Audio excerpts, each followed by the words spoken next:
ছটা দিয়ে দাও। গতবার মানে একবার লাইন করেছে এই রসগোল্লা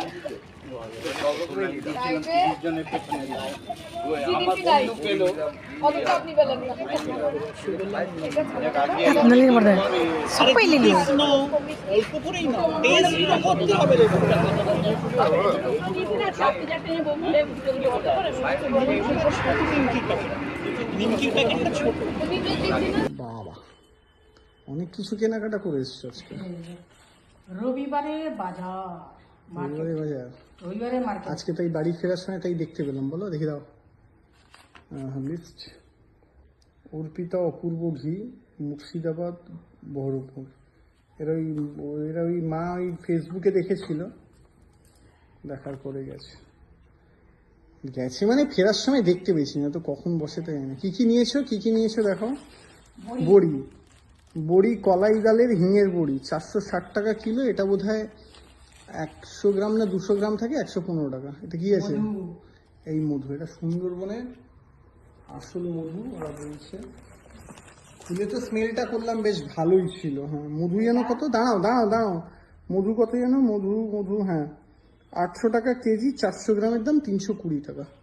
এটা 400 গ্রাম 320 টাকা। 400 গ্রাম লাগে? হ্যাঁ আচ্ছা এটা কি আছে? ননেল গুড়।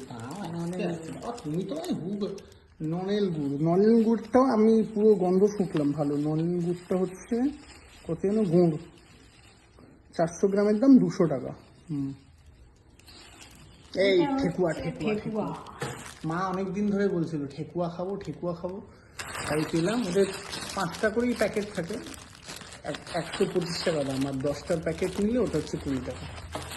আর এই দুটোতে আছে রসগোল্লা। আর অন্য প্যাকেটটা বের করলে না, আরেকটা প্যাকেট আছে, এইটা হচ্ছে ওই যে পোস্তর মিষ্টি, ওপরে পোস্তর লেয়ার থাকবে। এটা খাওয়ার সময় দেখাবো। এবার এটা না মিষ্টির দোকানের মতো নয়, দেখেছো?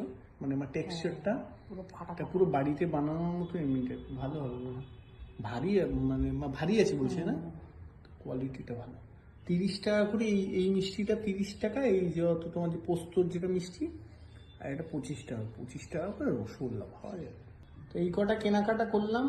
এই সুন্দরবনের মধু, নলেন গুড়, বড়ি, রসগোল্লা, পোস্ত মিষ্টি আর এই ঠেকুয়া, সব মিলিয়ে কত খরচা হলো মা? 870 টাকা।